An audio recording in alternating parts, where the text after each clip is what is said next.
আসসালামু আলাইকুম দর্শক, আশা করি সকলেই ভালো আছেন। দর্শক, এতদিন আমরা বেশিরভাগ নিউজ পেতাম এমন যে ছাত্র দল থেকে শিবিরে যোগদান, কিন্তু আজকে যে নিউজটা এটা সম্পূর্ণ উল্টো। সেটা হচ্ছে ছাত্র দলে যোগ দিল ইউনিয়ন শিবিরের সভাপতি, অর্থাৎ ইউনিয়ন শিবিরের যিনি সভাপতি তিনি শিবির থেকে ছাত্র দলে যোগ দিয়েছেন। দর্শক, ঘটনাটি ঘটেছে পটুয়াখালীর গলাচিপা উপজেলার চর বিশ্বাস ইউনিয়নের ছাত্র শিবিরের সভাপতি মোহাম্মদ ফুরকান আহমেদ জিসান ছাত্র শিবির থেকে জাতীয়তাবাদী ছাত্র দলে যোগদান করেছেন।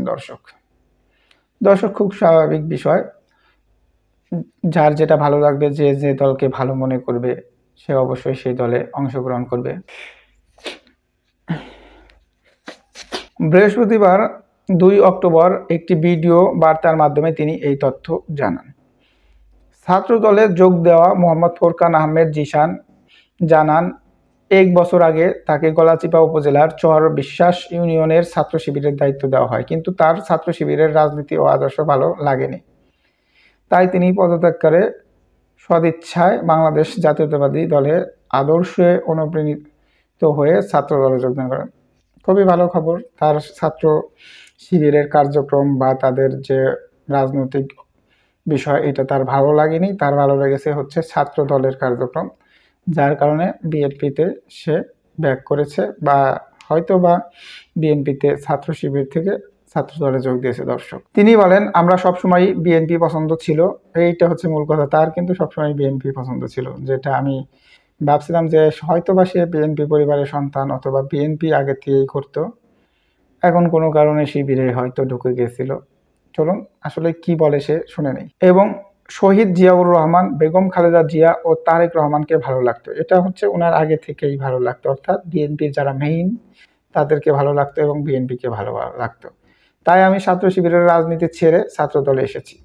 উনি কিন্তু ক্লিয়ার করে দিয়েছেন যে এদেরকে ভালো লাগতো বিদায় ছাত্র শিবিরকে বাদ দিয়ে ছাত্র দলে যোগ দিয়েছেন তিনি। ইনশাল্লাহ আমি আমৃত্যু এই দলের সঙ্গে থাকবো, অন্য কোনো দলে যাব না। যোগদানের বিষয় গোলাচিপা উপজেলা ছাত্র দলের আহ্বায়ক মোহাম্মদ দুর্জয় রুবেল জানান, ছাত্র দলে যোগ দেওয়া মোহাম্মদ ফরকান আহমেদ জিসান ভালো একটি ছেলে। তিনি আগে ছাত্র শিবিরের রাজনীতি করত, বিএনপির রাজনীতি ভালো লাগায় তিনি এখন ছাত্র দলের রাজনীতি করতে চাচ্ছে। তিনি বলেন, আমরা তাকে স্বাগত জানিয়েছি এবং এই বিষয়ে পটুয়াখালী 3 আসনের বিএনপির এমপি পদপ্রার্থী বিএনপির জাতীয় নির্বাহী কমিটির সদস্য হাসান মামুন ভাইয়ের সঙ্গেও কথা হয়েছে। অর্থাৎ তারা উপর লেভেলে যে বিএনপির নেতা রয়েছে, এমপি প্রার্থী, তাদের সাথে কথা বলেই তাকে তাদের দলে নিয়েছে। দর্শক, এদিকে ছাত্র দলে যোগদানের বিষয় জানতে গলাচিপা উপজেলা ছাত্র শিবিরের সভাপতি মোহাম্মদ খায়রুল ইসলামকে মোবাইলে একাধিকবার কল দিলেও সাড়া মেলেনি। অর্থাৎ ছাত্র শিবির থেকে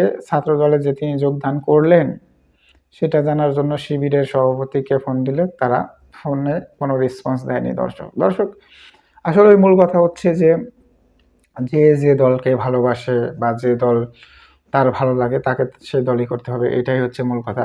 আপনি যে দলই করেন, ছাত্র শিবির করেন, ছাত্র দল করেন বা অন্যান্য যে দলই করেন না কেন, আপনাকে অবশ্যই সৎ থাকতে হবে, এটাই হচ্ছে মূল কথা। আপনি যদি ছাত্র দল করে সবথেকে ভালো মানুষ হতে পারেন, সেটা আপনার জন্য খুবই পজিটিভ এবং সেটা আপনার দুনিয়া এবং পরকালে দু জায়গায়ই কাজে লাগবে।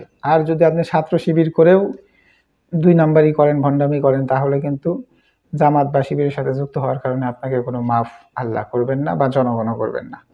তাই আপনার যে দলই ভালো লাগুক, আপনি সেই দলের হয়ে অবশ্যই দেশ এবং দেশের মানুষের কল্যাণার্থে কাজ করবেন, এটাই আপনার কাছে আমরা আশাবাদ ব্যক্ত করছি।